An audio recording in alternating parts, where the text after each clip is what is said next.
FM. We're streaming live on our social media platforms and on Twitter Spaces as well. From wherever you're tuning in, welcome to the show. My name is Fentuo, Tahiru Fentuo. On the menu today, the biggest talking point from Ghana's sporting landscape is the final of the Women's Premier League. That will be between Hazakas ladies and Ampem Dakoa ladies. Those two, of course, going head-to-head again. They have played each of the last 5 finals. Last year, Ampem Dakoa got the better of Hazakas, the record champions. They're looking to wrestle their title back. That game is at 4 p.m. later today at the Dr. Kwame Chase Sports Complex in Abrankese. We'll try and look at where the two teams lie, how they got here, and who's more likely to be made champions, because the champion will represent Ghana in the CAF Women's Champions League. So it's a big, big deal.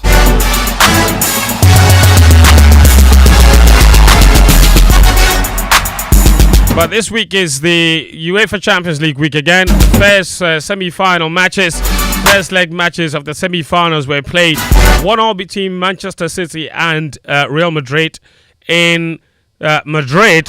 And then Inter Milan absolutely blew AC apart in the Battle of the San Siro. 2-0 first leg victory for them. We'll go into that as well.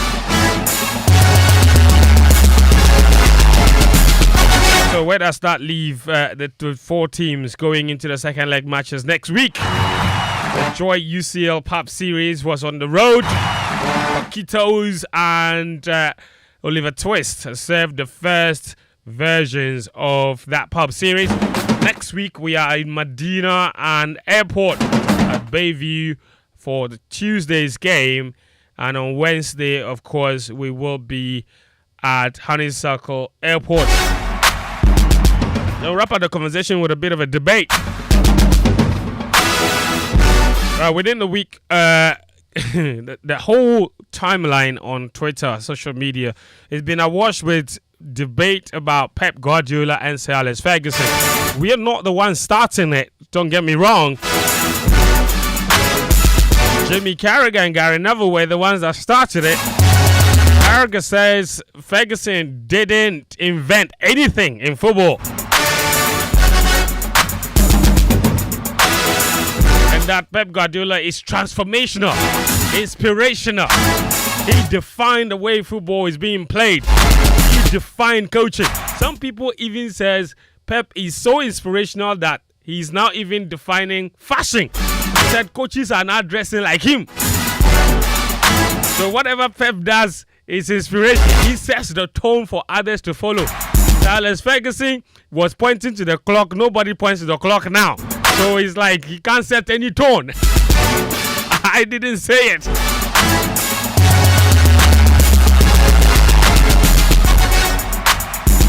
So, you know, we will get into that debate. Say Alex or Pep Guardiola. The Premier League's greatest manager. Alright, show is live and interactive on social media. Use the hashtag Gameplan to get in touch with me. I will read those messages. Your thoughts on any of the things we'll be talking about are welcome here on the show on that particular hashtag, of course. And also use the WhatsApp number 05511111997. 05511111997 to send me a message. And then I will get into them, read them, share them with the rest of our listeners from across the globe. So wherever you've tuned in, welcome. This is Gameplan on 99.7 Joy FM.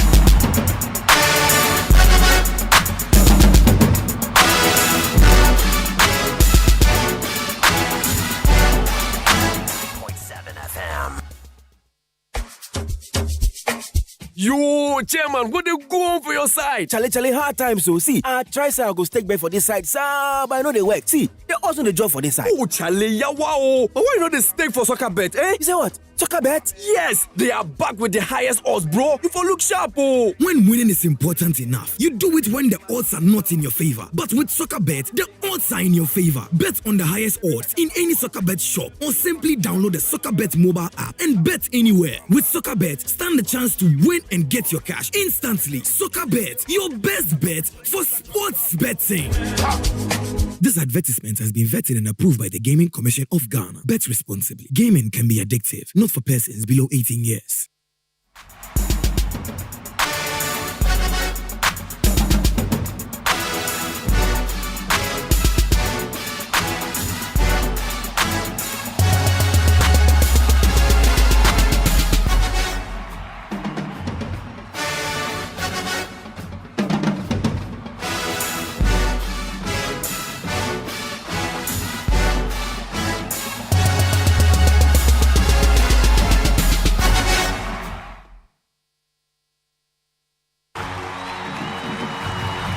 All right, we're back again with Gameplan on 99.7 Joy FM, also streaming live on Joy FM's YouTube page and on Facebook, as well as Twitter Spaces, so you can join the conversation here on the show. Well, the guys are here this afternoon, and behave yourself. Hold on. Behave yourself.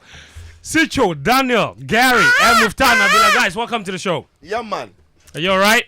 You're right. Pep Guardiola's assistant has started. Where is he? Which one is that? Which one is Pep Guardiola's Pep assistant? Guardiola's assistant. It's who? That guy with the punk. Anyway. You have punk? Yeah. Gary, are you okay? Yeah, I like your shirt. Thank you. You seem a little bit too calm for himself. for But this you've been Friday, wearing this shirt for a while now. So for a Friday afternoon. how is he acknowledging for the first time? So like Sitsofe, I have 7 of these. Easy, bro. Bro. I have 7 of these. You do. Yeah, I have so seen these one, in different two, colors. yes. I have. 1, 2, Yes, 3, yes, 4, yes. 5, 6, 7. Yes, and I've actually not worn, I think, 2. So what you see Swag Nation. is no No further comment. No further comment. No. You know what? The guy is the guy. You know, I have a suggestion. Daniel doesn't have any, and you and Daniel are the same size. Give him the same size. Yeah. So give the other 2 to Daniel. Like but I really Daniel is said to. Yeah? He get like 6. I get like 6. You know where 3 is. I know where 3 No, but this one is shapeless. So how go? So I'll go where? No, but this guy, no. I mean, we have to discuss with Muftawu. I'll get him. In exactly 5 minutes. Before the clock goes 3 times, I'll get him. Anyway, so I mean, since you mentioned, you know our brand here. Yeah. Is it they don't call them tailors. They don't call them tailors. He's a designer. It's okay. A brand here, the designer. He made. The one a brand here, the designer is classic. Yeah. You know, there's a jingle like that. Yeah, that's the guy. Yeah. No, he's top. A brand here. Yeah. He actually works for one of my brothers. Yeah. Okay. So normally on those they are catwalk things. You go see they there. So And he gracefully. 15, 7, 6. Yeah. So Sitsofe has 15 of his jalabia, of his, and then Daniel has 6 of the shirt he's wearing, and then You have about 7. 7 of this one. Okay. Muftawu, we have to. I don't have a number. Colors look like You know, this whole conversation about I have plenty. We've all had it before. No, but you wear the same thing. When they ask you, there is this one. Forget. Which brings to mind, you remember when apparently they said Zuckerberg, Yeah. that is shit. Yeah. And then was it one day he took a photo of his wardrobe? Yeah. And they said it was one T-shirt. One T-shirt. And we actually got to know that it was not. Just one. And not just that, it was not like those $10. Yeah. It looked like an ordinary T-shirt, Yeah, but it was killer. Gucci or something like that. I see. The ordinary shirt there are you see levels now. to this. Nah, Yeah. but you've been seeing that my wine shirt. I have like 3 of them. Just like this. We've not seen any white shirts. He's lying. He has one. We've He not has seen one. any white shirts. Then every time he wears it again, you ask him. He said he has plenty. No, the thing is, he has one shirt, but he went to buy plenty and die plenty. So the night before, he will die the same. No, Daniel, don't do that. Don't do that. Daniel, don't do that. You see, Nabila. Okay, the Panjatru was not this strong. He said he will get you, and now look at you. I think the Panjatru, it was not this strong. All right, guys, let's move the conversation on. The Women's Premier League title race is coming to a close today. 4 p.m. is the game between Hazakis ladies and Pemdakwa ladies. Our women's football expert is here. Who, Lawrence? Of course. Yeah. Oh, but first why of all, do you doubt it? No. I mean, You would trust his expertise. No, when we started. No, he's Rich City's expert. No, women's football. No. He's the women's WPL expert. Lawrence covers that league rough. Yeah. I mean, Lawrence, like some reporters specialize in. Yes. Lawrence. No, he's that guy. Yeah, he's that guy when he. So I have absolutely no doubt. Lawrence, he has changed his name to DeGraft. Our coverage, seems to be a bit more than probably other media houses. Then it's down to Lawrence, Mr. DeGraft Bedu. Lawrence, how are you? Yeah. We're fine, eh? Yeah. Let's get into it because this evening at 4 p.m. There's a big game to come between Pimdakoa and, of course, Hazakis ladies. The woman that will be doing the commentary today is also Esther Banko. She's also joined us for us to have a very lovely conversation on this. Esther, thank you so much. Despite the brief notice that you found time to join us here on Gameplan on 99.7 Joy FM. I believe already you are in Kumasi. You're probably at the stadium right now. Am I right? Yes, please. We are currently at Abrankese Dr. Chase Sports Complex. Interesting. Let's get into it. Of course, this is a massive game. It almost has become very. Some people would say monotonous, isn't it? It's the same clubs every single season that make the final. And until last season, it always seemed like Hazakis always triumphed. The two teams, having had exactly stellar regular seasons, both have struggled from what I have seen, but somehow they have still managed to get to the final. What makes this year's final extra special? Well, Fentuo, thanks so much for having me on Gameplan this afternoon. This season has been quite an impressive one to me, having followed the Women's League for quite a number of seasons, having seen how the monopoly of these two teams involved in their respective zones, how it has always panned out to be at the end of the seasons, and they've been the ones that always represent their respective zones in the grand finale. But I would say I'm saying it's an impressive one because of the fact that if you look at the points that were amassed by these two teams, Hazakis ladies in the southern zone, they managed to amass only 39 points out of 18 possible games that they played for the season, which is so unusual of them. They usually get a lot of points. The season that they do not even perform at all, they end up getting around 40 plus. But this time around, looking at how competitive the season was together in the two zones involved, Hazakis really had to struggle for the first time in more than 7 seasons.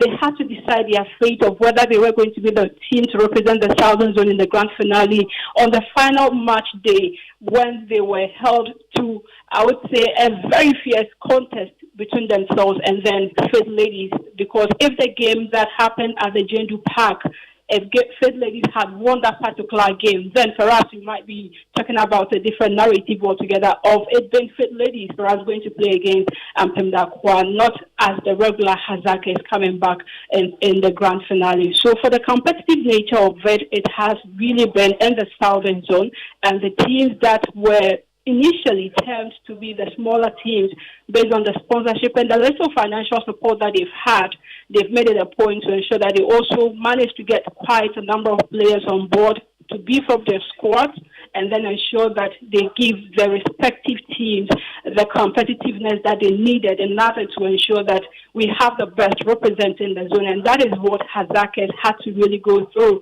and which is so uncharacteristic of them. They always end up getting their way through easily, sometimes even with as far as 6 games to spare. But the narrative was different. So for the Southern Zone, indeed, it was very competitive. And if you look at the Northern Zone as well, on the final day of matches was when, on match day 18 in the Northern Zone, that was when we decided who was going to represent the Northern Zone as well. Because even for the Northern Zone, we had as far as 7 teams that were capable of winning that particular zone or being crowned the champions of the Northern Zone.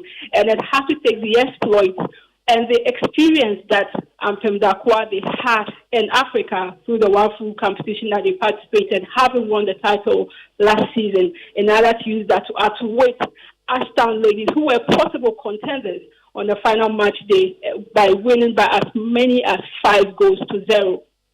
And that was based on the support that Pemdakwa equally had on the final match day at the Ohene Amiens Park. So if you look at it, the two zones involved, you would say that both zones were very competitive right from the start of the season till the final round of matches in the respective match day 18 before these two teams had their way through in order to represent their respective zones. And looking at how it turned out to be, I'm so much positive that the trajectory would change in the coming season because the other teams have as well amassed experience and have to be consistent when they begin the season, ensuring that they win their number of games, as many as possible, and then drawing maybe a few of them because Hazakes lost all 3 games out of 18. They drew 3 and then ended up winning as many as 11 of those games as well. So if you look at how it turned out to be, you wouldn't say that they had it a sort of a rosy nature for them. They really struggled. And they are here because they used the only experience that they have, a little bit of it at the expense of the other team. All right. I mean, that's very comprehensive breakdown of how the season has gone for both teams. But obviously, eventually, it's still the two of them that made it. And that's been the story right from the very start of this competition up until now. Pemdakwa, Hazakes, they're actually the only two teams to ever win the WPL title. What is it about those two teams that makes them continuously successful in Women's Premier League in Ghana? So much so that the other teams are, as much as they try, they still somehow fall short. And it's always these two teams. What is so special about the two of them? What are they doing differently?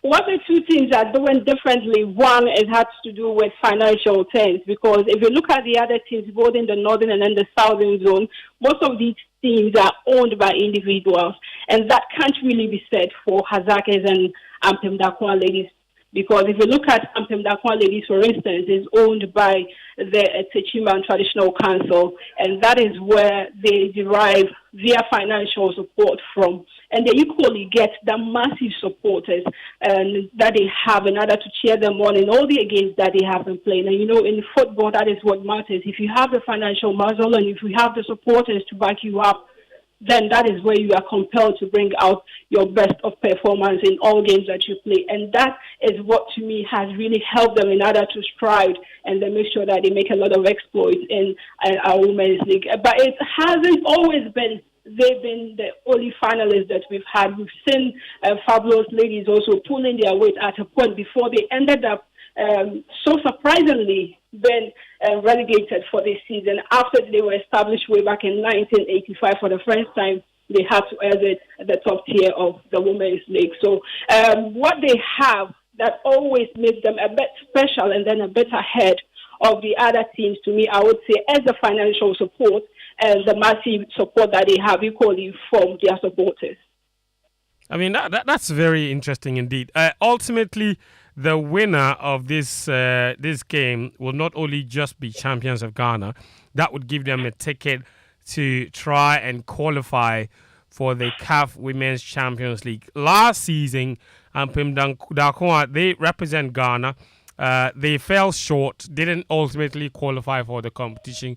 Hazakes went in the maiden edition, and they absolutely brought a new light to Ghana women's football. They were a shining example of just how good our women can be if we pay attention. The branding that they showed the world that season, that debut season, was phenomenal. They made it all the way to the final, of course, and ended up losing.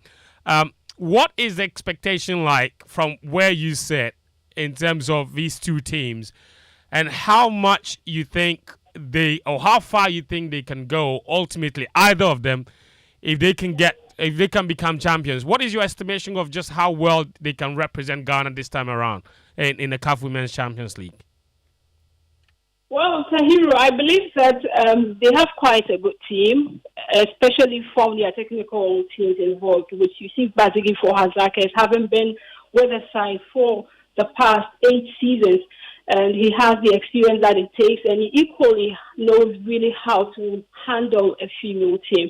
And I'm saying that authoritatively because, it's not always easy. The style of administration of women's team is always different from that of the men, because for the women, you need to manage both on and off the field. And that is what you see Bazigi has really a lot of it, a wealth of it actually under his sleeves. And that is the most reason why, even in situations whereby they end up losing some of their players, they manage to get better replacement for them. And a typical player that I would make mention of has to do with Janet Atsrim. I believe that you know so much about her, one of the best defenders that we've ever had in our top tier of the Women's League. And this is a player that right after she left the shores of the country last season, Coach Yusuf Bazigi had a better replacement for her, and she is Habiba Isa, and she's a player to watch out for in the heart of defense for Hazake. And so Mpemdakwa also doing the same. The expectations for me, I believe that in as much as they have quite a very good team, the both of them, I believe that they need to do a lot of beefing up before they can make it a point. That is, whichever team that turns out to win it, before the team ends up representing Ghana at WAFU or subsequently winning and they're making it to the CAF Women's Champions League, that means that team has to be prepared.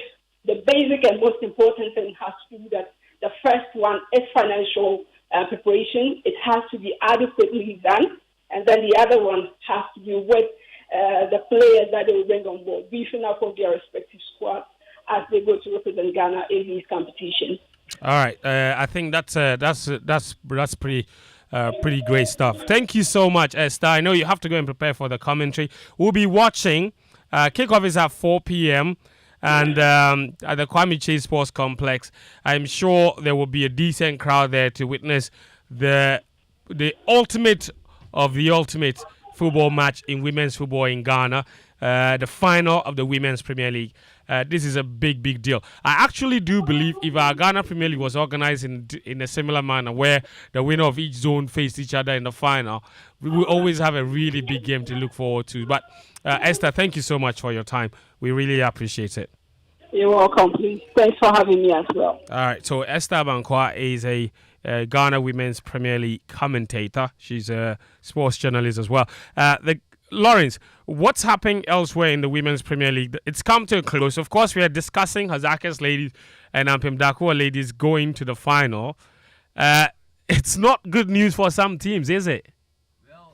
It isn't. When Muftawu say I'm a rich city expert, I tend to agree with him because for a team that you followed since I was on campus, UPSA, they were one of the teams that caught my eye. Lawrence, wait. Even when was the team formed? Oh, the team was formed in somewhere 2019. But then when you were UPSA, yeah. While I was on campus, they were playing the Division 1 by then, so I'll go to the Madina Sports Complex. I'm too young, I know. Okay, you go on. So you go on. Yeah, so as I was saying, no, it's okay. Lawrence, go on. Yeah, as I was saying, one of the teams that caught my eye. So I've been watching them quite a while. Once they got promoted to the Premier League, it was a time for me also being in the media space to follow women's football. Yeah. And I think for the past 2-3 years, I've done it quite well. To my own standard, and I think I'll still get better. Are you praising yourself? Right? Oh, no, allow him to do the thing. Not many people put in the work. If you love something, you have to put in that effort. The Women's Premier League is not something that people follow. But then I think with time, with the way we are talking about it, much more people will get interested in it. Yeah, of course. So that's a plus. So what's with Rich City? Charlie, the experience bits I think played a role because for a team that didn't have much experience, didn't have most of their players available, it was always going to be a struggle for them. They came to the Premier League. They only got promoted last season. Last season. Came to the Premier League and then by the end of the first round they had about 5 of their starters out. Well, Cecilia was one player who was very key. She also suffered an injury. Out how? Like they left the team? As in injuries and then okay. So injuries played a role, and then the fact that they were playing with teams who have quite experienced players. Because even if you look at ACM Socrates, who they came into the southern zone with, ACM had some experienced players like Ellen Coleman, who has been a national who has been a national Left team back. player. So exactly. So you tend to struggle against some of these teams. Their first game in the Premier League, they showed symptoms or signs of a good team. Okay. But then once you lack the experience, you are always going to struggle with time. Lawrence, Rich City, they played 18 matches. No win. They got 3 points. No, if you wait, where's Rajwa? There was a point to go to the stadium to watch them, and someone will ask you, "Hey, in so far can I be show?" Oh, so the person, Lawrence, wait, so the person watching. Where did the person come from? What was the meaning? Well, you see, most of these games you have the Medina people around to watch them, like and when they are playing, when Rich City is playing home on Berry Ladies, because they train at the Medina AstroTurf, you have more of the Medina people supporting them, and then when they are not playing well, but they are paying for it and they are training, so every time that you get the results going your way. Cyril and Raju, I'm sorry, but if you concede 48 goals in 17 matches and score only 16, get 3 points. Some way. Let me tell you one thing. In 18 games, 3 points. They came 3 draws. Some way. Rich City came to the Premier League with just one goalkeeper. I think in the it took them after the first round to convert a player into a goalkeeper. In the while they were in the Division 1 league, they had 2 goalkeepers, but I think one had to leave after the qualification or promotion to the Premier League. So they because they're a new team, you struggle to find players. I got to a point. Nobody wants to go there. They wanted this Hazakes ladies player Jafaru, and then Jafaru was close to signing for Rich City. Hey, only for one by Real Madrid player. she was actually willing. She was actually willing to join the club. You didn't just do that. Only they had finished talks with only for Berry Ladies to pass back and then say, Charlie, Rich City won't relegation. Join us, and she moved. And when she went to Berry Ladies, you could tell the impact she had on the team. Wow. Got them playing well. Provided some assistant goals for them. Jafaru played in the Champions League. Yeah. With Hazakes. Yes, she did. Yes, so it was actually going to be very difficult for you know, one of my absolute favorite things about the WPL is also the names of the teams. Give us a roster, my friend. That Rich City, Rajwa named the team after herself, Rajwa Rich City. But they've had a pretty good campaign from, let's say, off the pitch, isn't it? They struck a partnership with Everton, I believe. Yes. I think there's not even something new. At some point, they had some big media house come in, talk to them, because when I talk to her, she tells me it started as something that they wanted just girls to enjoy.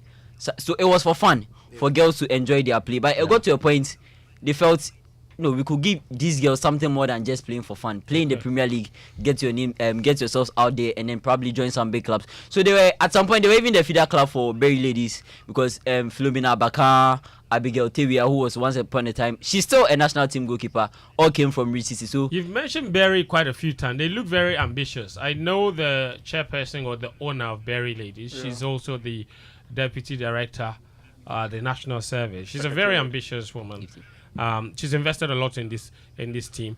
But one of the other team relegated alongside Rich City in the Southern Zone, their name, Thunder Queens. When you mention Thunder Queens, don't forget to Ifya Empress. That's what I'm saying. Ifya Empress is the assistant coach of Thunder Queens.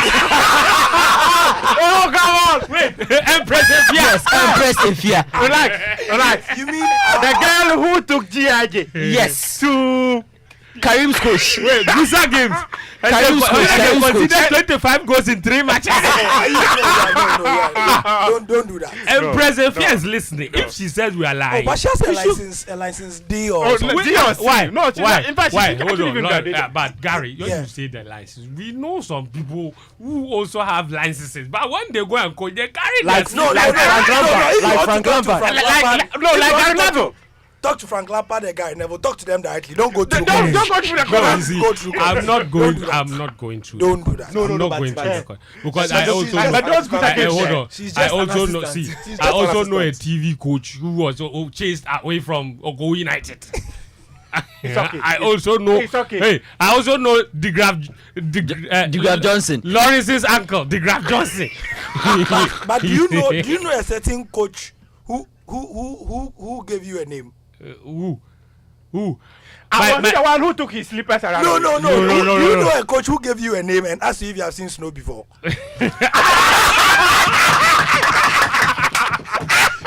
Oh yes. Now I get it. Who does know? Now I get No, it. but she's just understand. As that coach. Yeah, I mean, when I listen to her, I enjoy her knowledge in the game. I think with time. No, it's Give it time. Hey, no, she'll come relax, good. relax. Yeah, The knowledge is different from the application. she just started. She's just done D. She's She'll just do C. starting. She'll go pro. She's still fact, young. But why do you want to be on her And case? she'll See, I have a friend. No, the thing is that she went to Gusa Games. I have a That's all I friend. get. No, Nabila, I have a friend. Uh-huh. He but went if to you go coaching. Hold on. He went to coaching school in the US. Very highly educated. When he speaks about taxes, you know that this man knows what he's talking about. But When it was time to coach, one day he had to carry his slippers and run away. Yeah, I mean, yeah, there are lots of people like that. But when you go to Gusa Games with GIJ, it's like going to the World Cup with Cuba. Gusa Games. This is not boxing. GIJ don't even have a pitch. Right. Karim and Co. No, the school doesn't even have a pitch. Okay. The school doesn't even have a Fair sports enough. complex. Let's move or it on. anything. So, Thunder Ladies relegated alongside Rich City in the Southern Zone. In the Northern Zone, a bit of a disappointment. One of the trailblazers when it comes to women's football in Ghana. Fabulous ladies, Madam Abiba Atta's team. They were in the final a few years ago. They have been relegated in the Northern Zone alongside one of my absolute favorite names, Candy Soccer Academy. Candy Soccer Academy also relegated, which is a bit of a letdown. Lawrence, is there anything there that surprises you? Well, I think for the first time in a long while, we had 5 teams who were capable of winning the Northern Zone, even on the last day. Ampem Dakwa, Dreams, Northern Ladies, Supreme Ladies, and Pelpia were all capable of winning it on the last day of the season. So that was one thing I liked about the Northern Zone. There was competition, very keen competition, and then although Ampem Dakwa had won eventually, I think it's because of the experience that they have. What played a key role in their struggle in the second half of the season is the fact that when they were going to Africa, they had to loan some players in the big clubs to help them. And since it didn't go well, they came back to the league, and then at the end of the first round, they had to release those players. So it was part of the reason why they struggled in the second half of the season. But then for them to still keep their grounds and then go on to win the Northern Zone, it was something that you can credit them for. Thank you very much, Lawrence. So with all the lowdown, Our women's football expert. Bobbing. he No, says but following the Women's Premier League, It's not easy, eh? It's one of the most. It's actually the most difficult. Yeah. it is. It's more difficult than following Division 1. Yeah. Yeah. So when Lawrence, I mean, I mean, he deserves all the Okay, credit. anyway, The is there knowledge is shown is- on this thing is Yeah. Is there anything any of you wants to add to this WPL thing Yeah, before we move on? I mean, I think that it's the visibility over the past it has 2 gained. seasons. I mean, this is what happens when there's a conscious effort from this. If it is mainstream news or governance affairs, they will say it is one of the good examples of a public-private partnership. The public being the Ghana Football Association and the private being the sponsors. And the stakeholders inside the GFA on the WPL, clearly, you can tell that they work closely with the sponsors. Yeah. So they are aligned. Now, and let's give them shouts, to be fair. What we Betway can, has done what we can learn tremendous from work the for them. male side is that for the last 2-3 headline sponsors of the Ghana Premier League, the sponsors have always complained that once they give the money, they don't get that synergy going forward. Right. After a month or 2 or 3, then they are struggling to even get the GFA to. You have not heard those complaints from what's it called? Betway. Malta Guinness. Malta Guinness. Yeah, Malta there's Guinness some and Betway. sponsors of the Yeah, competition. so on the women's thing, and I feel, and this is one of the things that the people who handle the women's Premier League side of They things, have a women's Premier League desk. Desk. No, women's football desk. Yes. Which is headed by Matt. In fact, it's run by 2 people. Yes. Matilda and Zainab. But And what that- it is that's a that- media- and that's a overs- media desk. overseen. That's Yes. the media. Oh yeah, the media side of things. Overseen by Auntie Hillary. Yeah, those ones are Hilary Boateng, Hilary Boateng, Rosalind. What I'm Rosalind saying is Amu. that they are Yeah. more hands-on. That's what I want to say. Very, long very. and short. Yeah. They are more hands-on with the WPL than the male side are on with the Ghana Premier Just League. more money. Which has, you understand? Yeah, and I agree with Gary. I think again the sponsors, they are very visible. And they are hands-on. And yes, and it's not as if they've left it for the GFA or whatever to just go on there. When they are playing their games, when you go there, the branding is very solid. You see it. Malta Guinness is everywhere. All their partners are there. Yeah. They are working. And also credit to but the the- broadcasters, because nobody would take a chance on showing. Yeah. Women's Credit to football. Mark. Credit to Max. Max TV, my Yeah. people. I And mean, did you watch the media engagement yesterday ahead of the final? It was Where the phenomenal. 2 coaches were Yes. asked to drink the malt and all absolutely. that. So Yeah, and so more. I mean, Bet Power has brought in money for the GPL. We are told they are supposed to give a 1 million for promotion and whatever. We don't see it. We live in the same country. The Women's Premier League, even though it doesn't have a lot of the money and attention, are doing. They're doing more with less. They're doing With better. what they have, They're doing better, in my opinion, than what we are doing in the men's game. And credit to them. And to be fair, it's just like saying that when you have a woman in charge of something, that deliberate effort to ensure that the person stands out is what we are seeing in the women's game. Yeah. They've been instrumental in terms of how they want the women's game to be run in this country. And credit to them. They've been doing. And as I said it, job. Ampem Dakwa and Hazaka ladies should be careful. It's like others are trying to catch up. Oh, they are. Oh, yes. You see, the faith ladies. Yes. Faith ladies, they worry. Yeah, no, we need to shout them out. Yeah. As No, you said, no, look, you should. The monotony has been there since. But this time around, Hazaka struggled. Yeah. There was the last game of the season. Yeah. He had to Both win. of them. Yeah, And- yeah. and They both had of to them. win to And be able even to when win. you You heard can see that Esther, the in the gap is northern closing. zone, as many as 5 or 7 17 clubs could have were in reached position the- to qualify. yeah. So It was very keenly it says a contested. lot about But the Penny development that in we've the had in end. that area. And I'm happy for Hazaka and Ampem Dakwa. I like what they are doing. See, sometimes to grow a sport, you need 2 or 3 teams Yeah. No, it's everywhere. to be powerful. It's everywhere. That's how it works. To be powerful.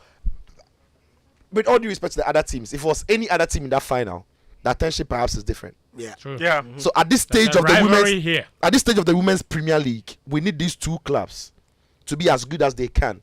So the other teams will try to reach them, and the higher they try to go, the better all the teams are. Yeah. Carry them. If they drop and then the standards are flat, some way. way. Even the SC special competition final, it was these 2 teams. This guy, At they hour. will play. 2016 Tema, I was there. Absolutely 2016 enjoyable. Cape Anyway, Coast, I so was there. and also this is testimony to anyone that says that we don't do women's Premier League or women's football. We spent almost an hour speaking about the WPL. So credit to us too. I'm taking a cue from Lawrence.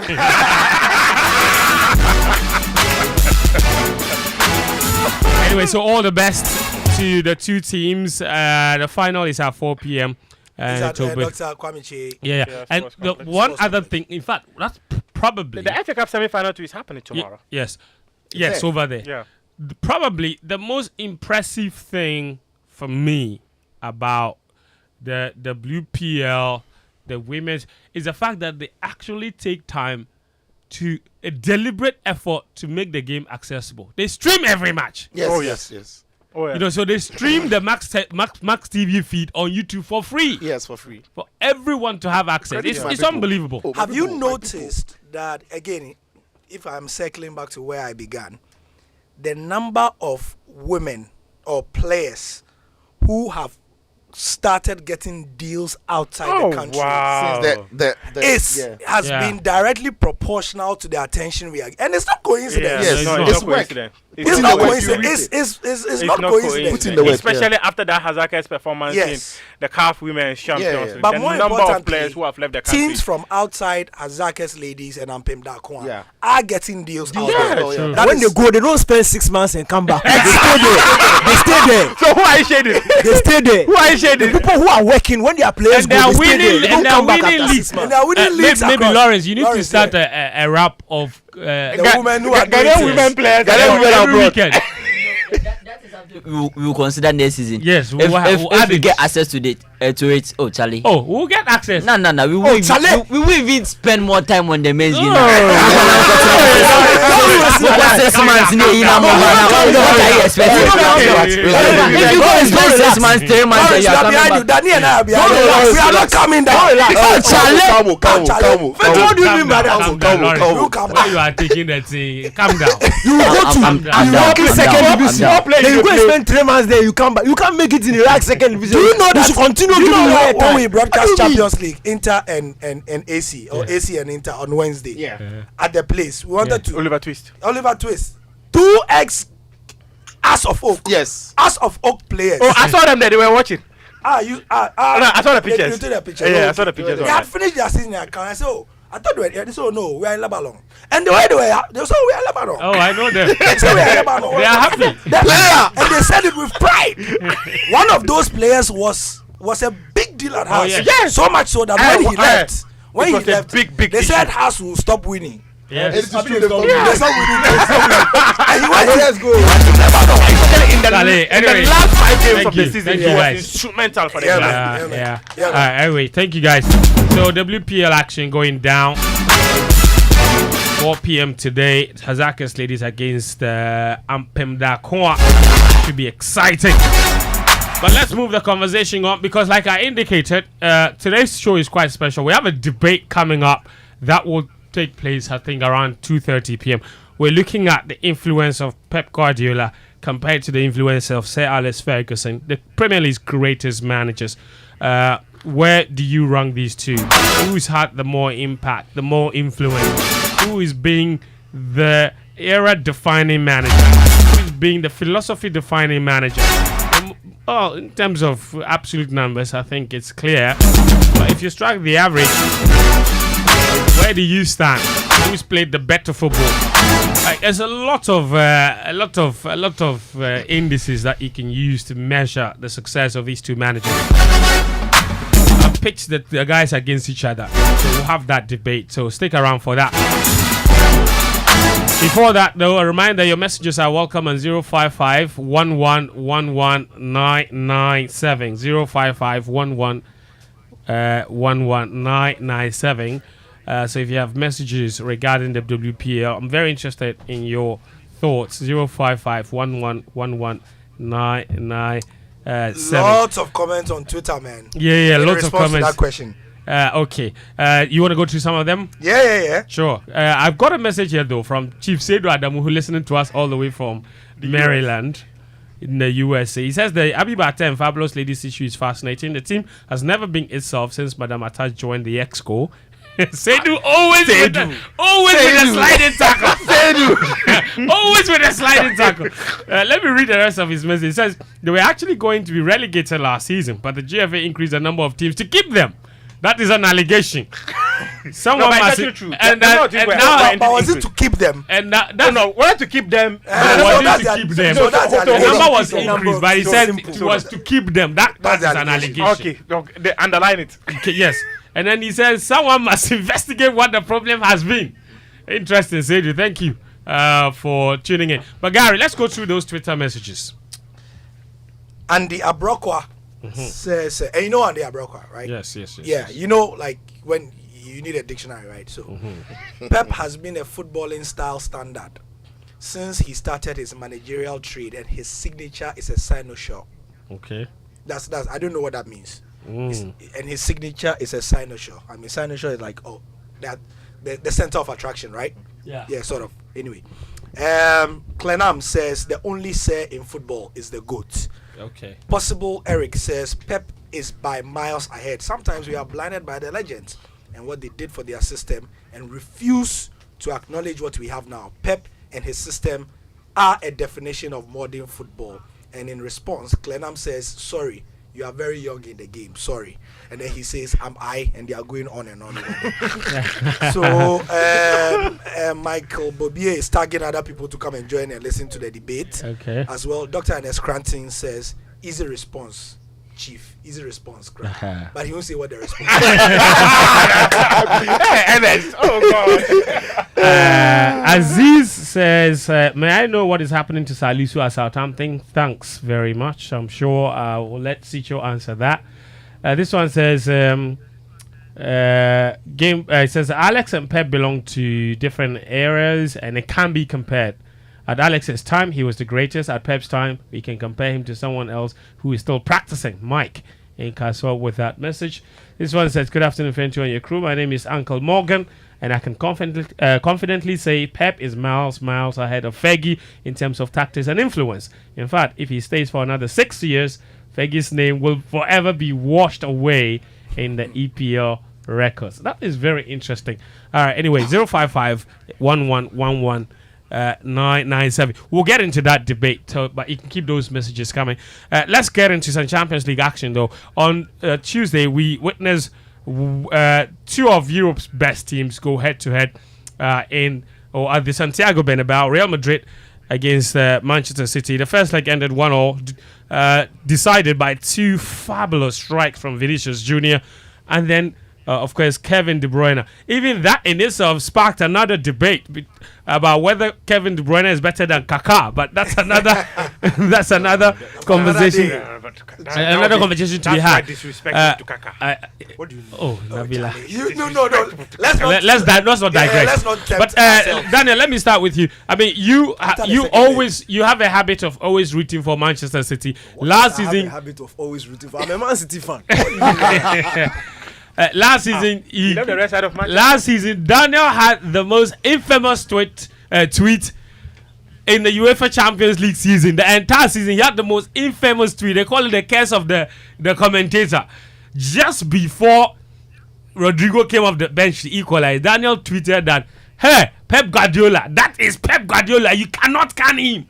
And then 1 minute later, Rodrigo comes, scores and scores again. And Man City I get didn't kicked say out. you can't can Pep. I stated a fact in the tweet. I Which said one? it's been 88 minutes and Real Madrid are yet to register a shot on target. Yes. Pep masterclass. That is a fact. 88 minutes, they hardly had a shot on target. When I press tweet, no, they scored 2 goals.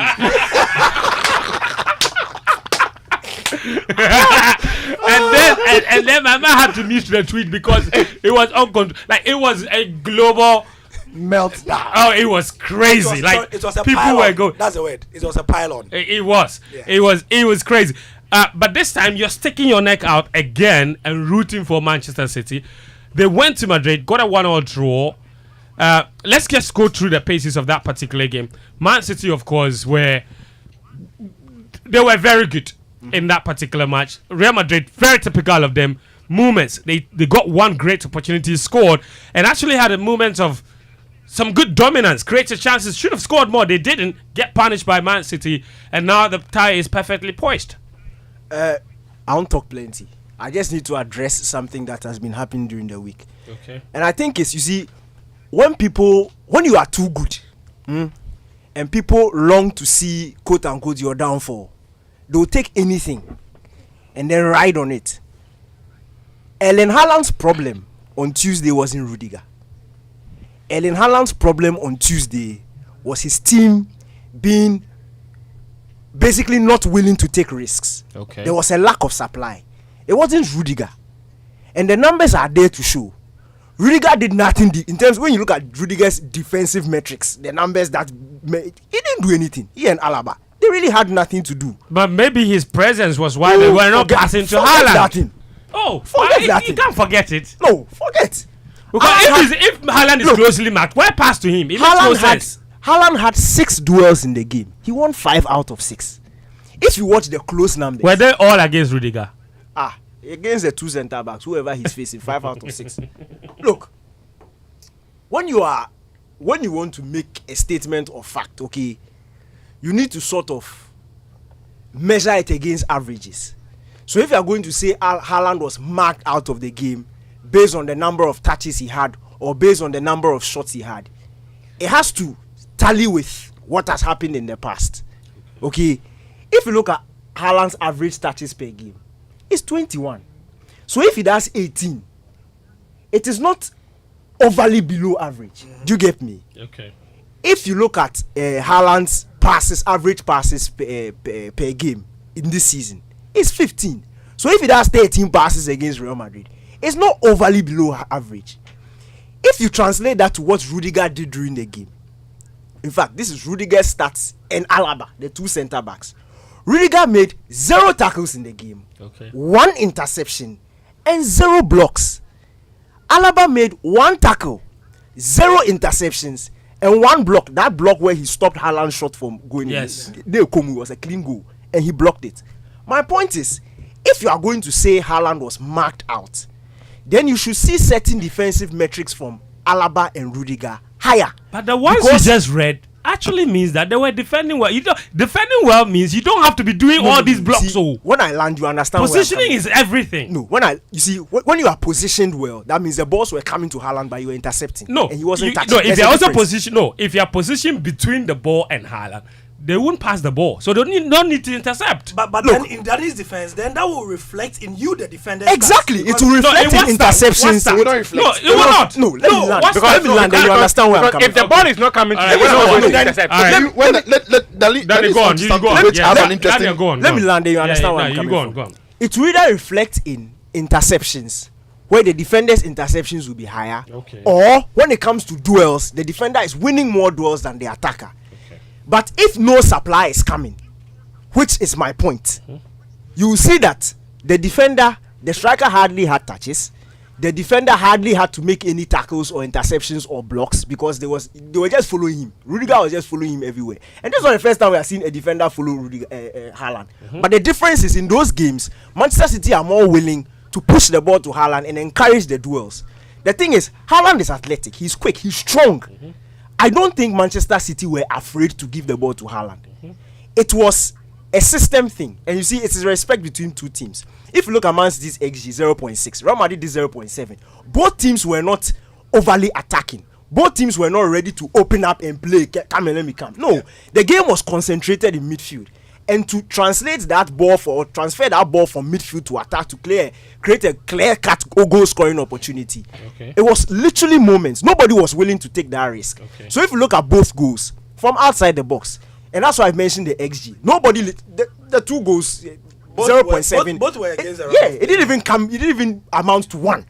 So if you add the XG for both, that was like 0.3, 1.3 in the whole game. But we had 2 goals. The game was literally decided on individual brilliance.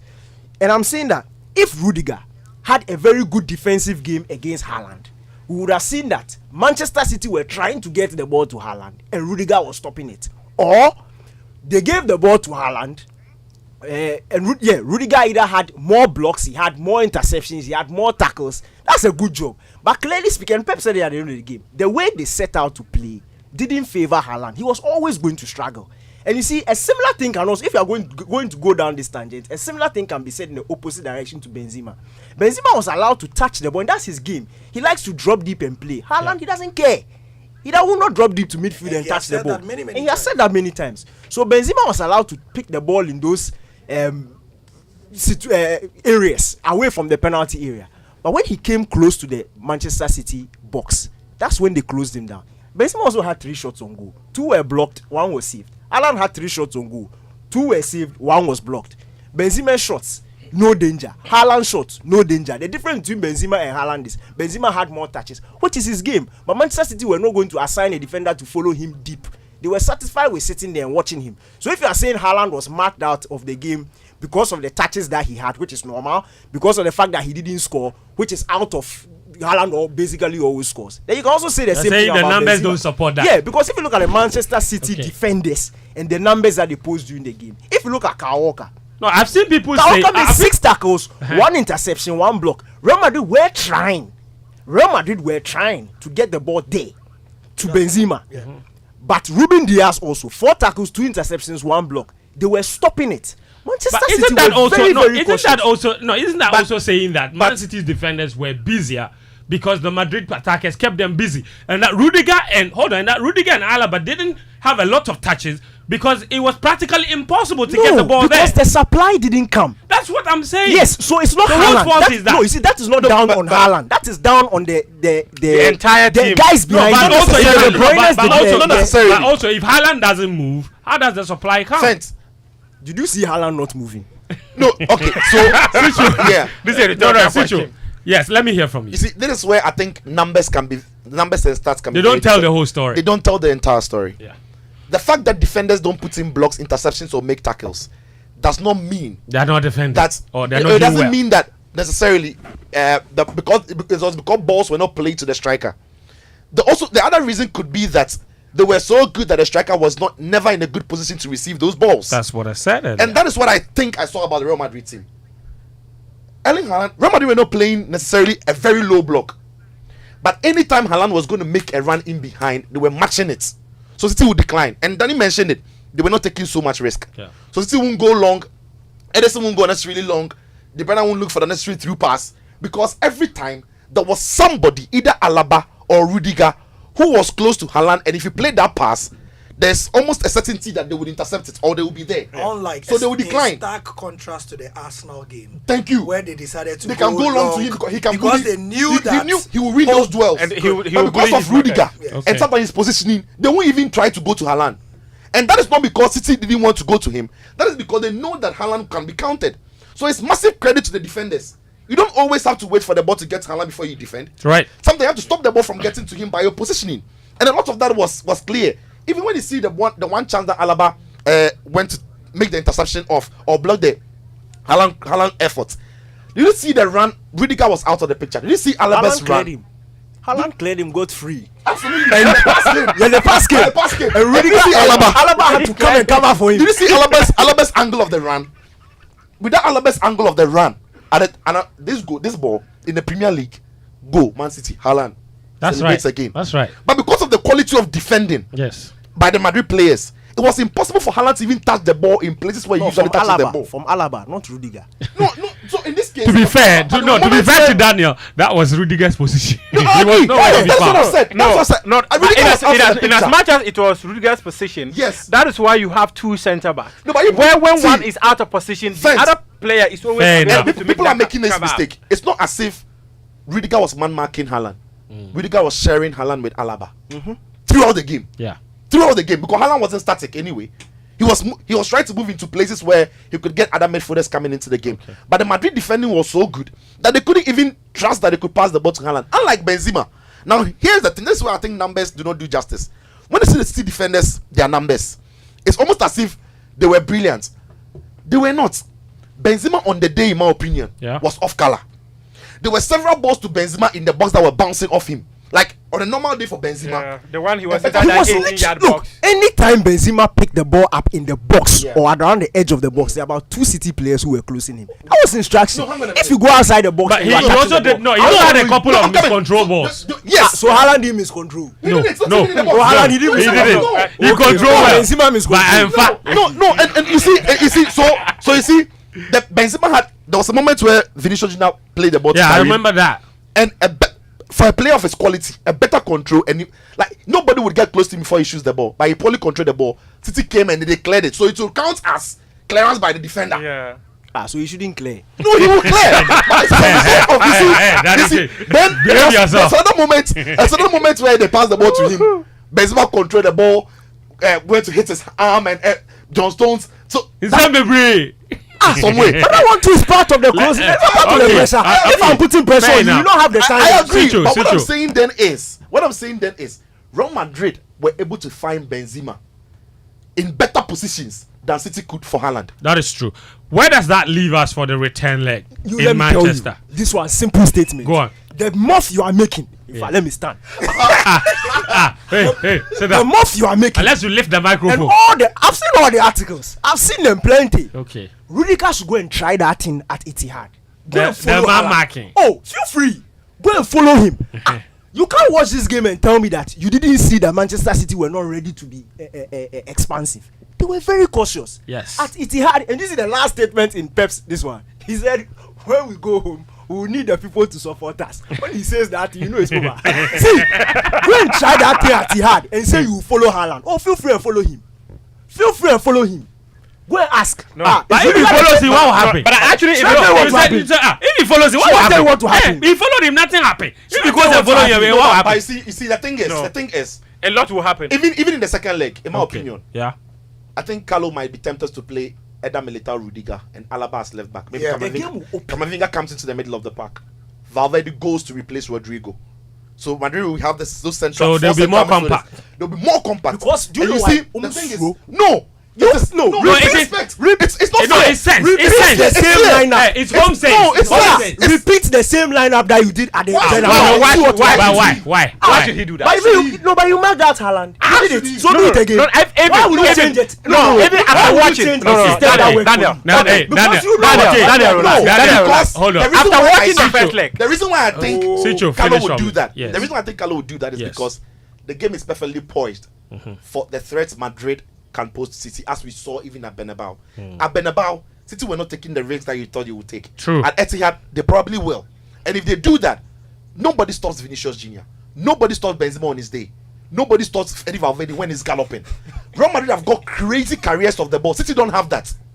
Real Madrid, No, that is true. They've got plenty careers. Vini, Benzema, Camavinga, Modric, this guy, Freddy, all of them can run with the ball at a mile.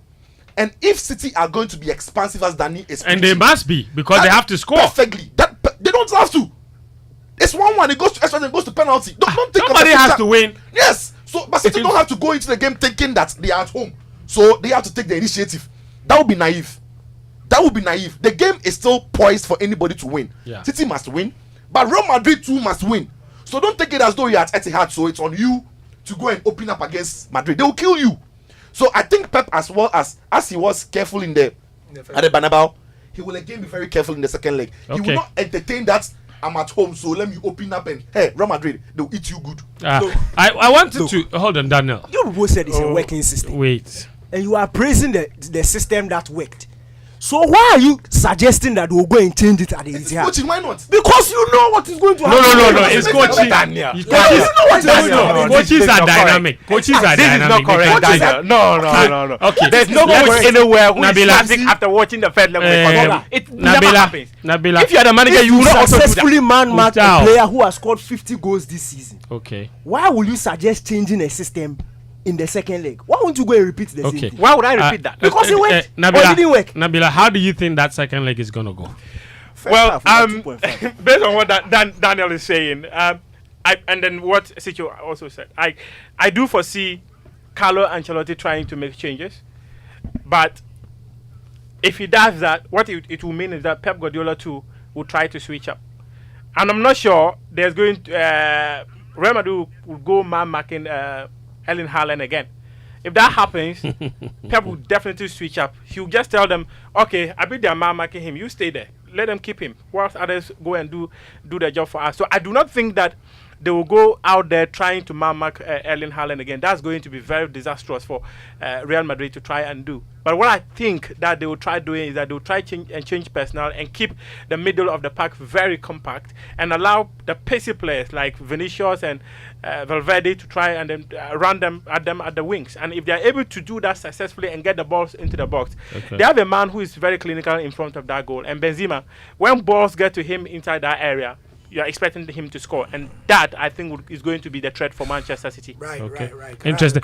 Gary, I wanted to skip you on this Man City thing and go to the Milan derby because Right. No problem. you know it was supposed to be. Why are you laughing? Was it? It was. Was it? It was. David Dalla You know, what was it? Muftawu, be careful. What is that? guy, Derby why is he what? doing that? Say it and collect 50 Is it Ghana. No, mention the name of the derby and collect 50 Ghana. MFR Pew. Yes. She executed. She And Nabila is sitting here. I was listening to the record. I pronounced it. I said, my body was giving me. Yeah, no. Madina. I said, no, he said Derby Madina. No, Madina. How can you say Madina? Charlie, hey, apologize. Apologize to your listeners. Me, I want the 50 cities. Bring out the 50 cities. What's the name of the derby? I want to see the 50 cities. No, I have the money. Just say it. Why? Do I look like a scammer? I can't pay, so say it. Gotta talk. I don't go talk. Anyway, look. 11 We blistering minutes. And the game was lights out. Under 15 minutes, it was lights out. But again, the last few times, and to extrapolate, Simone Inzaghi has proven himself to be a cup specialist. Not just that. When he has met Milan, he has somehow, and you see, I say somehow because people would say that if you say he is so good, why is it not showing on the league table? Why hasn't it shown over the course of the season? Why are people asking for his head? Which is why his record in caps seems to suggest that in tournaments like Europe, aka the Real Madrid mindset, the one-off games thing, he's very good at that. If you look at from the time that he came in, his record in the cup competitions is unblemished. Yeah. It's not even that it is very good, it is unblemished. Won Supercoppa. They are even already Yeah, in the the final- Coppa Italia Yeah. final this Yes. season. Last season, He's in the yes. final again. Supercoppa, and he's in the final of this one, and they will play against Fiorentina. The goal that Edin Dzeko scored in the last derby before this one, it was a similar set piece thing that they used, which is why Milan were so angry. And Calabria, when they asked him after the game, he literally said, "But if you look at my height, is it my fault?" He basically said, "Is it my fault?" Now, as to people sort of expected this game to be a dead rubber, and apart from those who avidly probably watch Serie A, the interest, because Madrid, Man City was so big Right. in its hype, it dwarfed this one. Even the coverage on BT Sport. Yeah. BT Sport did not take anybody to Italy to do on pitch. Everybody was analysis. in Spain. Everybody was in Spain, and then the rest were in the studio. Gerard, Owen Hargreaves, and who's F? But your people, they were following like English teams. English teams, and and it was a bit, Ah, it was a bit no, annoying, because of Yeah, that. yeah. But coming to the game itself, I think that Spalletti, there wasn't much he could do, and Milan did not lose because Leao was not there. That would be taking the credits away from Inter. Milan did not lose because Leao was not there. Of course, his absence was a contributory factor. Because if you look at the game, there were clear opportunities where you feel that one-on-one, Salamakers, he would have done a better job than Salamakers in terms of execution, in terms of spraying the passes or taking people one-on-one. Yeah. Taking people on one-on-one. But from a system point of view, I feel like that on the day, Inzaghi had a better day. Two, and again, it has come down to what I call his lack in the cup games or whatever it is, his predilection or whatever it is. Putting Lukaku down, putting me on the bench. I was gonna Lukaku come was to on that. a streak Yeah. of 3 goals and 3 assists coming into this game. Don't care. The balls to take that decision Yeah. is one of those things. Putting Brozovic, On putting the him bench. on the bench Mhm. was one of those calls as well. If he had got it wrong, like they will finish him. Yeah. But it's just one of those things. paid off. And I just think that he set his team up better because Milan did everything down to the crowd. And look at the Inter goal scorers: 38-year-old and a And a 34-year. 34-year-old. So in the post-match, remember, look, you listen to the post-match. Immediately it was done. Jacko, when he was interviewed, the first thing he said was experience. Lawrence, remember? And it is a key reason why they've won all the derbies this time. Because Milan's guys suffered just a little bit of temperament issues. That is true. That is true. Just a little bit. That is true. You see how they were Tonali was everywhere. everywhere. Brahim Everything he Brahim complained. behaving like a kid. And it's so surprising. But the referee was too strict. Exactly. I was coming to that And they as needed to know that. And then you could tell, from the first moment, you can tell what the referee is like. Yeah. And that's what experience does. That's why Barca will pay some referee. Please, we don't have proof. And people will understand. Anyway, All the referees. So for me, Yeah. just to wrap up, Yeah. I think Inter were full value for the result. and because of that experience again, like if you look at every statement the Inter, I've been taking my time to see all of them. It's been almost comedic in its repetition. All of them keep saying that what has happened in the first leg is dead. It doesn't matter. And I mean, in my books, And it doesn't- 90%, it really doesn't I'm giving it matter. to Inter to Yeah. repeat the dose again. I Sicho, don't think the second is it that Thank you. Just a quick one. I actually think that this is a replica of Jose Mourinho's Inter 2010, where he had old men. Zanetti, Maicon. Champions that League is is true. like that. No, that is true. That is true. Uh, Champions League, you need experience. You Samuel can't Eto'o. discard it. Yeah. Milito. That Yeah. Mourinho team had Diego something Milito. I want to talk about the second leg. AC Milan, in all the previous meetings in this tie, Milan have always qualified. They've always qualified. Yeah. But never have they lost the first leg in those previous encounters. They've lost the first leg now. going into that second leg. I mean, 2-0 on paper might look big, but it really isn't because Milan score first, and suddenly we have a game. Absolutely, I think so. I think Stefano Pioli must get some things right going into that because, as you said, the game can very much turn on its head in a flash. Yeah. I personally also think that Rafael Leao playing did affect the general outlook of Milan, because if Rafael Leao plays, it gives Theo Hernandez also freedom. Because he's able to occupy the fullback there, Theo can gallop. They didn't have that. I mean, Salemekes hasn't been constant. Yes, reach. And Origi came on, showed glimpses, not too good. Yeah. So it's that effect that he has in the team on other players that was out of the game. But ultimately, Inter they were fighting. Inter looked like they were winning all the second balls, they were more aggressive. Yes. Dzeko's goal was brilliant. Yes. I've heard people blame. And that is why I feel like it is not a Leao thing. Milan were not doing the second balls and those basic things. Played as well. Inter might have been also a bit more cautious in the way they were pushing for. Well, if you give him an inch, he'll kill you. Sure. But the thing as well is people are blaming Davide Calabria on why he's on Dzeko. I'm like, if you watch Inter, they've got Dumfries, who's a big lad. Yeah. They've got Bastoni, who's a big lad. They've got Acerbi, they've got Dzeko. So they have plenty big lads to pick on set pieces. Yeah, on set pieces. So Tomori picks one, Simon Kjær picks one, and Calabria has to pick one. But Calabria also has a reputation for having a big leap, and Dzeko scores. The other thing too that Pioli has to go back to is in the game against against Spurs, he changed the system from the 4-2-3-1 to a back three, so that he could counter Spurs and match them 1v1 in certain positions. In the game against Napoli, he changed from the 4-2-3-1 to a 4-1-4-1 so that he would get numbers in the middle to counter Anguissa, Zielinski, and Lobotka. In fact, Anguissa was even sent off in the game. I was surprised that in the game against Inter, where they are so predictable they were going to play the 3-back system, he stuck with the 4-2-3-1. The spaces were too huge. He left Lautaro and Dzeko to deal with Tomori and Simon Kjær 1v1. They will kill them. Dumfries and DiMarco. You cannot cope. So I thought he was going to go back to what he did against Spurs, which he didn't do. In the second leg, he has to do better in setting up the team in a way that. And Milan, when they play as underdogs, they are better. Yeah. But in this game, it's almost as if because they were the home team, they wanted to flex their muscles, and then they got punished. I think he has to show a bit more respect to Inter. Gary has said it. When Inzaghi coaches in cup games, he's a different animal, not so much in league games. All right, thank you very much, Sitso.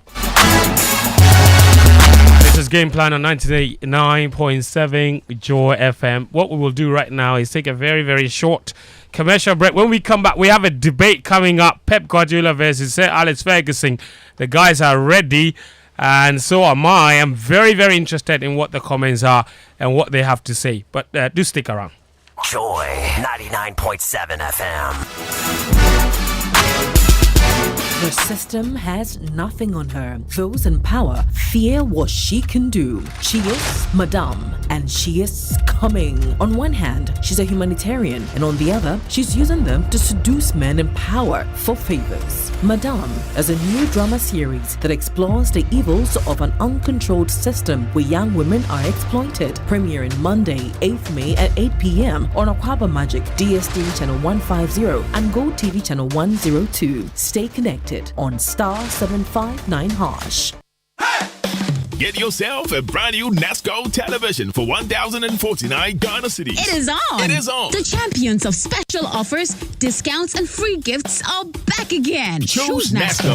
NASCO Eid Mubarak promotion is launched to offer you the best quality electronic home appliances with reasonable prices. NASCO microwave 899 Ghana cedis. NASCO split AC or refrigerator for 1,699 Ghana cedis. Yes, ladies, all types of washing machines are available starting at 1,899. Order these and many more from any NASCO outlet near you. NASCO Eid Mubarak promo. The festival of breaking the fast, celebrating the end of Ramadan, comes with a great feast, gratitude, family and friends, happily together, and a NASCO experience. Salam. Mothers go above and beyond to give us 5 times the love. Tell us how much your mom means to you, and let's HD Plus make it feel like 5 times the star this Mother's Day. From 13th April to 1st May 2023, record and send a 30-second video about how amazing your mom is. Feel it to the WhatsApp number 020-0044-420. The video will compete with other entries to win one of the 65-inch NASCO flat screen TVs with an HD Plus model for mom. HD Plus, the Feely experience.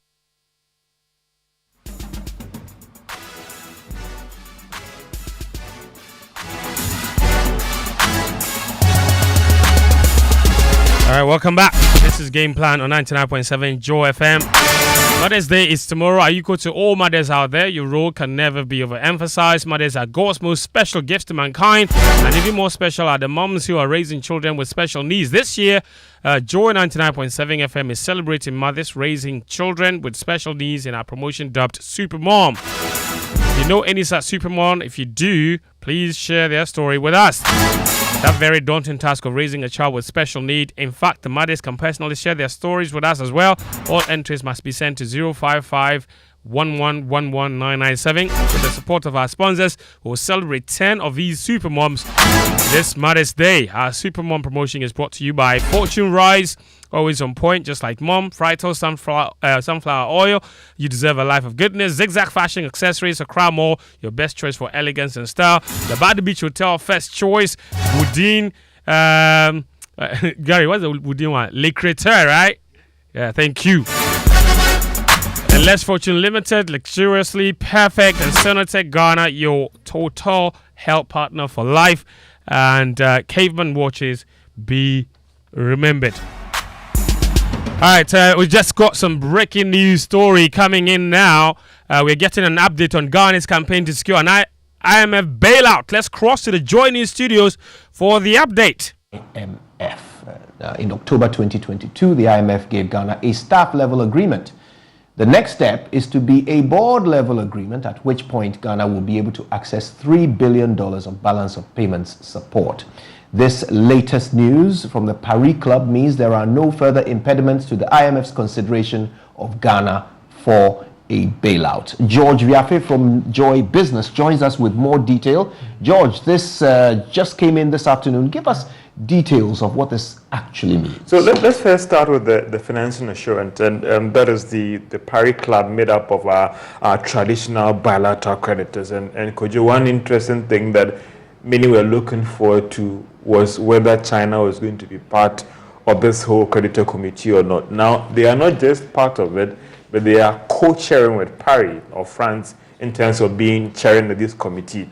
So what the IMF had previously communicated to us was that they are just looking for that financing assurance of participating in our program or agreeing that they are committed to restructuring Ghana's debt, which could possibly even lead to the cancellation of our debt.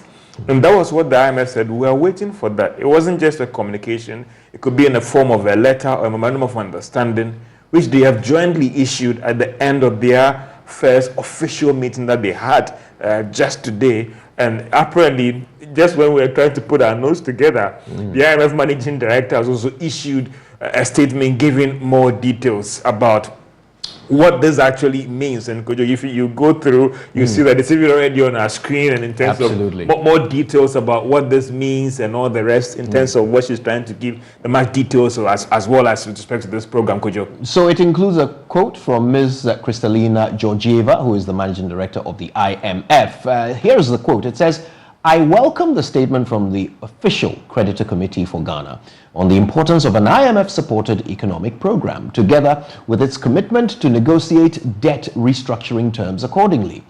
This statement provides the necessary financing assurances for the IMF Executive Board to consider the proposed fund-supported program and unlock much-needed financing from Ghana's development partners. I also strongly endorse the call by the Official Creditor Committee for private creditors and other official bilateral creditors to commit to comparable debt treatments.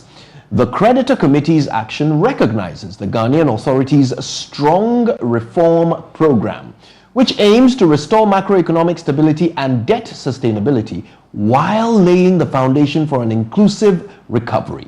It also signals that further progress is being made under the G20 Common Framework, demonstrating that international partners are ready to work together to help countries resolve their debt issues. This is vital to enable countries such as Ghana achieve sustainable growth and poverty reduction." This is, of course, all to the background of... And could you, committing to this financing program itself, there are two things. It will come in the form of fresh funding to Ghana or a cancellation of debt. So this is just the first step in this whole discussion about Ghana's debt. That could lead to our debt being cancelled or that could lead to fresh funding to Ghana's program. And then for someone, the layman on the street, what does it mean? What does it mean? It means that we've met all the requirements that is set to take Ghana to the board for the end. I know they are being very more careful with the choice of words to consider Ghana's program.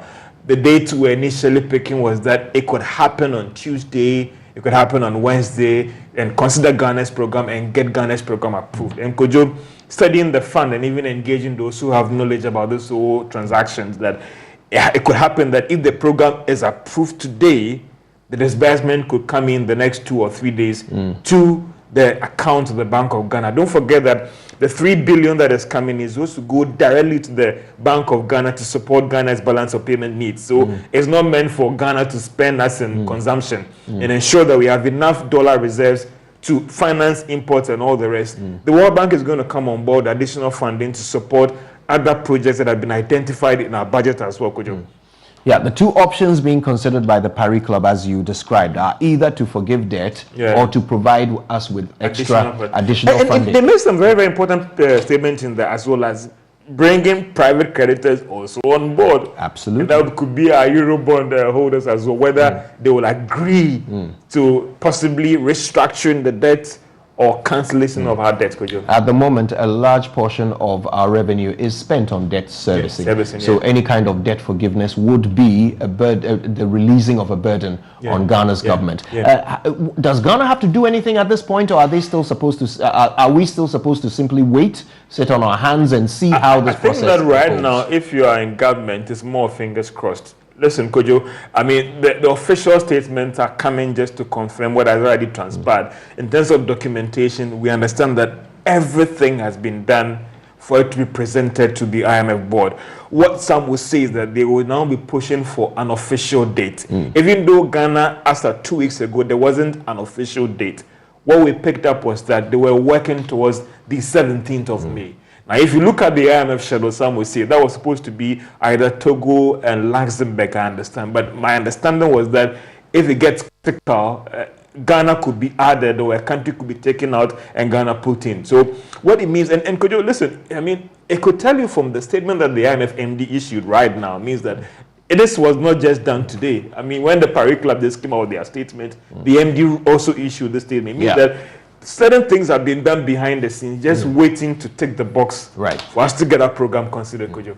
George, thank you so much for breaking it all down. So that's news just in. Under the co-chairship of China and France, Ghana's bilateral creditors have agreed to a financing assurance for Ghana, which means there is now no impediment in the way of the IMF considering Ghana's bailout program. The IMF boss has herself called on other creditors, private creditors, to follow suit so that Ghana will be properly poised for this bailout. More information will be available to you on myjoyonline.com and in subsequent bulletins. Thank you for watching. Joy 99.7 FM.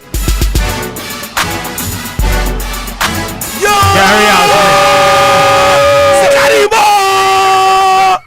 Hey, relax. The money is coming. The money has not come yet. No, they say it's coming. It's coming. Oh, 3 days. They say the money. Is that Tuesday or Wednesday? Oh no, they So say. if you suffered haircut, it will come. No. They say the money is coming. Yeah, it's coming. It's coming. Until it arrives, I don't celebrate. Don't do that. Look, for a long time, we didn't even know whether the thing will come or not. It will not. George Biafi says it means that one, either they will cancel the debt, yes, or they will give us the money. More money. So it is scary, boy. Chalema Tahiru, bro. Look, for those of you Gameplan, I know our demographic is a lot of 24 to 35-year-olds, and they had their coupons and things. Charlie, they sent me my coupon like last week, but if they send you your coupon, it doesn't mean you have got the money. Yes. But if they send you your coupon, it's a good signal. Indication that the money is coming. That means the money is coming. So after this, we can go and eat. No, cool down.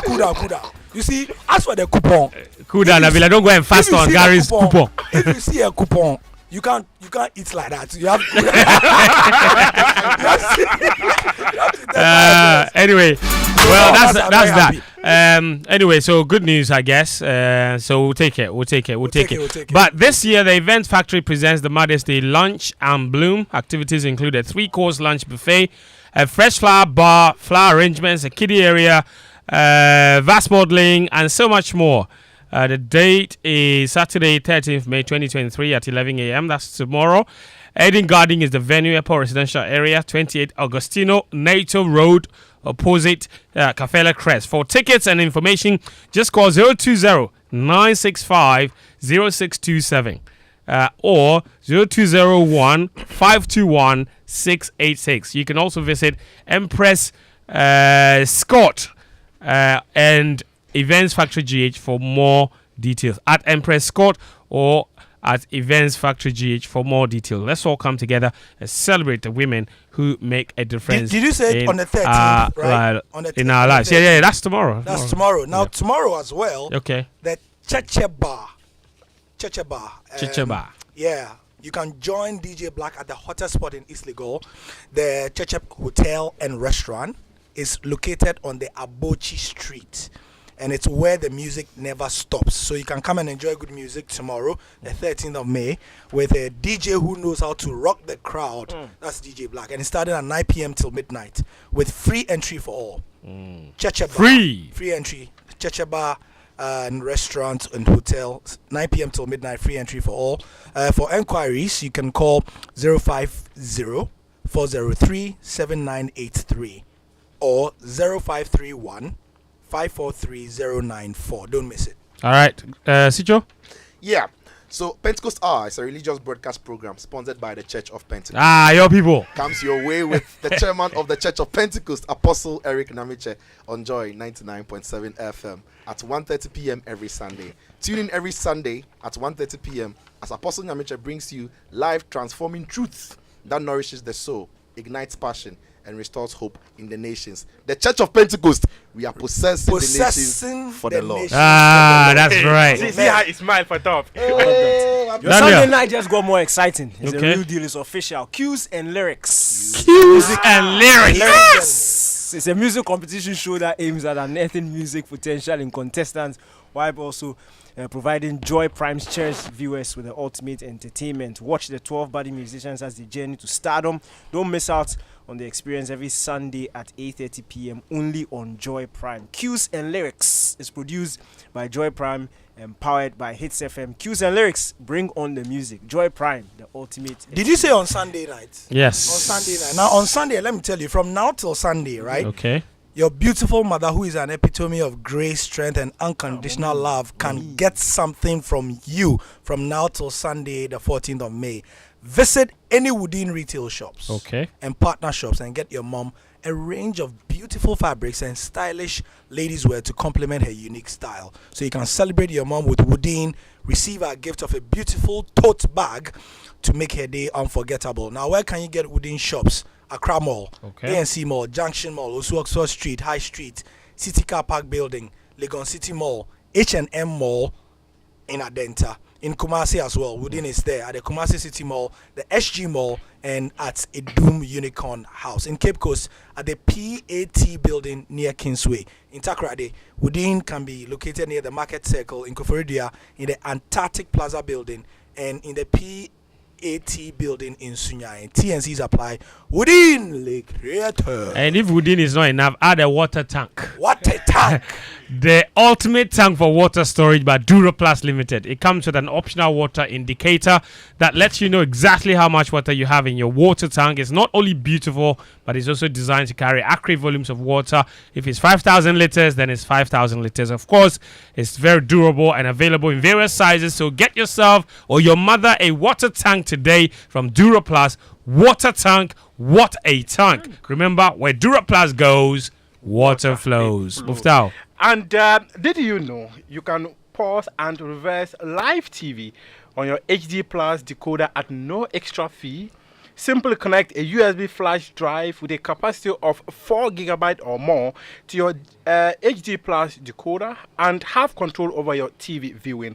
Also, schedule your HD Plus decoder to record live or upcoming shows and catch up on your favorite shows in HD at your own time. This is a world-class TV viewing. Purchase an HD Plus decoder from the nearest Electroland showroom or multi-TV dealer outlet nationwide. Visit hdplus.com.gh or call 024 24 39872 for more details. HD Plus, the Philly experience.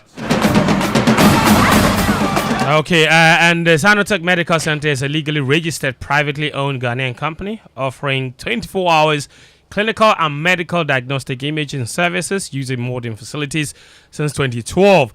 Some of our services include general practitioner and specialist clinics such as physician specialist, ONG consult, surgical consult, ENT consult, pediatric consult, urology, cardiology, dietitian consult, orthopedics, dental clinics, and so on.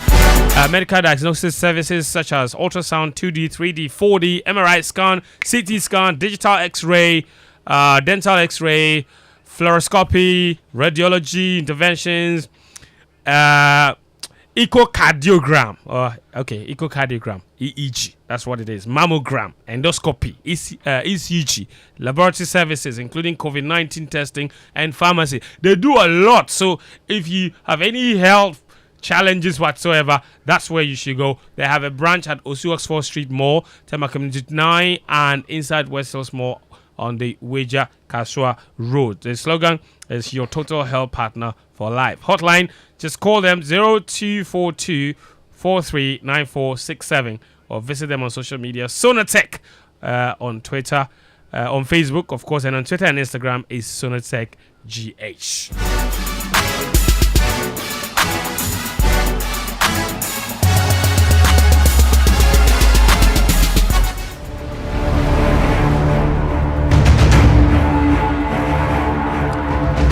All right, finally we can do this.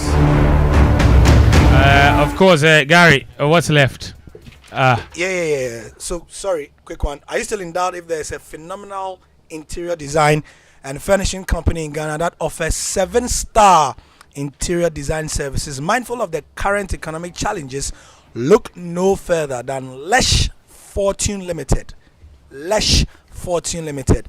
They have interior designing as their passion with a specialty in home, hotel, and office furnishing. They have available quality curtains, carpets, custom-made furniture, window blinds.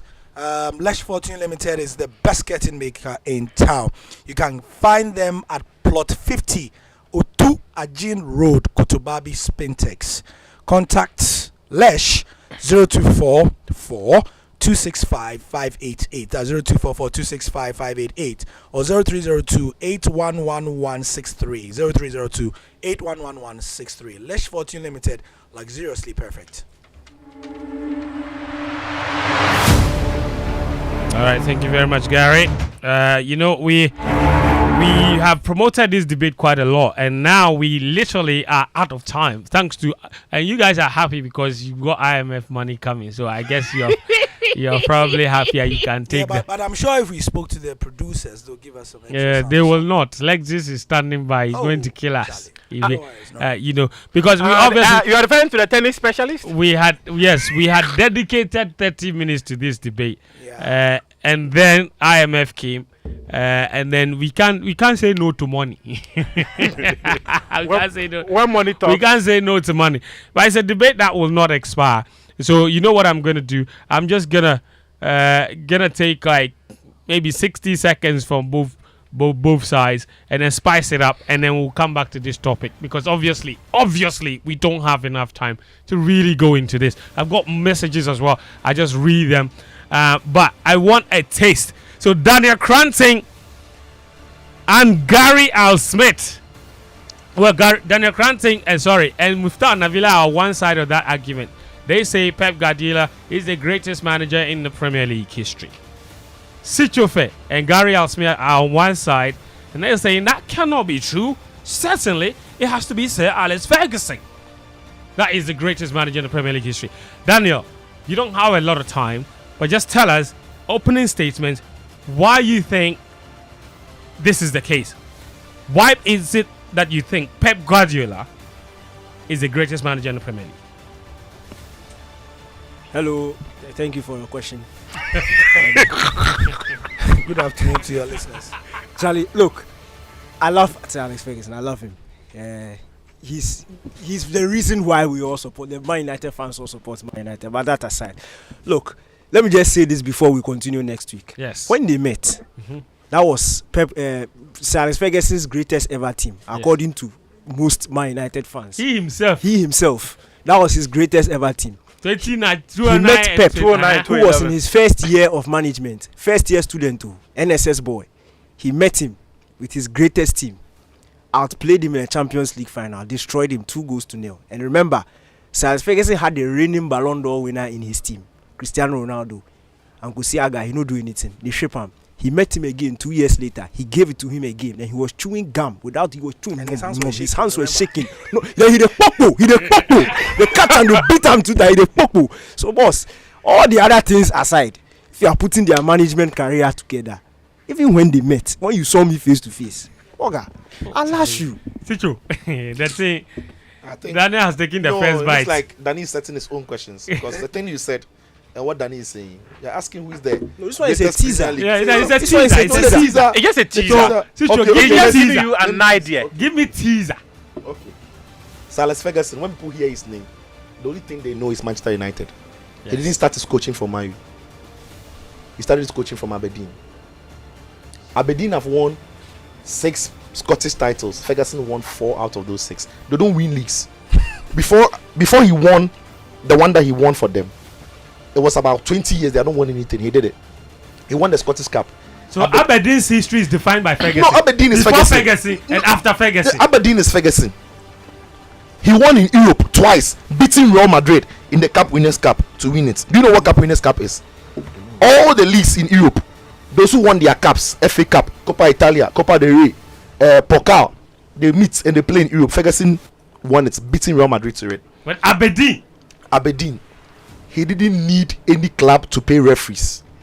He didn't need any club to monopolize the league in Germany or wherever. He didn't need any club to have a whole country pumping their money to it to win it. End of story. Wow. No, anyway, no, we will be back to it. No, I think it's a teaser. No, we have to come back. I love the teaser. No, we actually have to come back. Yes. If we don't come back, this was a teaser. So we probably need to get the comment because people were really invested. The comments are there. Yeah. And this man too is standing here. He has his own comments. I knew that was coming. The tennis expert. I knew that was coming. But that's how we have to wrap it up. It's been a pleasure bringing you Game Plan here today on the show. 99.7 Joy FM. Thank you so much for joining us. The show was interrupted by breaking news from the IMF, of course. But we are good. And thanks a lot for your messages. We're back again next Friday with this conversation, a continuation of our debate that will be held here live on the show. My name is Fentuo, Tahiru Fentuo. I was joined by Sitcho, Daniel, Muftawu, and Gary Alsmith. Show produced by Michelle Quain. And social media from Lawrence and Karim. Until next time, thanks a lot.